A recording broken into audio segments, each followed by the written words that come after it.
প্রত্যেকটা বাবা বাজারের মধ্যে গেলে সন্তান কোন জিনিস খেতে পারে তা চিন্তা করে। প্রত্যেকটা বাবা নিজের জন্য কখনো দামি পোশাক ক্রয় করে না, দামি কোনো কিছু তারা ব্যবহার করে না। প্রত্যেকটা বাবা সন্তানের জন্য দামি দামি পোশাকগুলো ক্রয় করার চেষ্টা করে। আজকে অনেকেই এই বাবাকেও অন্ধকার কবরে রেখে আসছেন।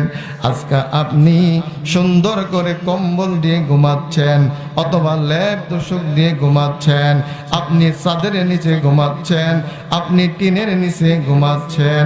আপনার বাবা আপনার মা অন্ধকার কবরে, নাই বিছানা, নাই সাথী, নাই কোনো কম্বলের ব্যবস্থা।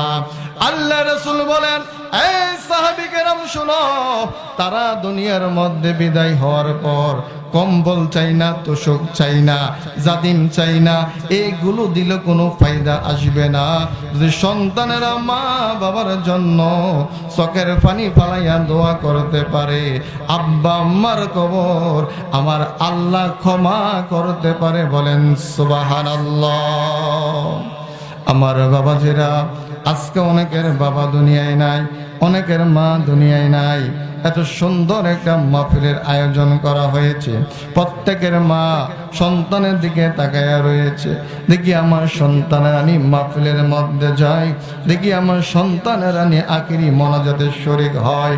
আমার সন্তানেরা যদি পবিত্র এই মাহফিলের মধ্যে যায়, আল্লাহ রব্বে কারিমের কাছে সর্বশেষ কিয়ামের পরে হাত বাড়াবে আর চোখের পানি ফালাবে।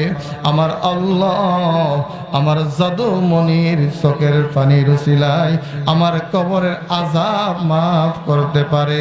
প্রত্যেকটা মা বাবা প্রত্যেকটা সন্তানের আশায় তাকায়া রয়েছে। সুবহানাল্লাহ। আমার বাবাজিরা, অন্তরের কান দিয়ে কথাগুলো শ্রবণ করুন। আপনার বাবা যদি দুনিয়ায় না থাকে, আপনার মা যদি দুনিয়ায় না থাকে, আপনি দেখবেন বাড়িটা অনেক খালি খালি লাগে। বাবা গেলে আর বাবা পাইবেন না, মা গেলে আর মা পাইবেন না। এক যুবক তার বউয়ের কথায় তার মাকে শুধু অত্যাচার করত, জুলুম করত। মহিলারা দেখবেন ভালো হইলে ফেরেশতার চেয়েও ভালো, আবার দেখবেন খারাপ হইলে শয়তানের চেয়েও খারাপ। কথা কন না করে? কি কথা কন না করে?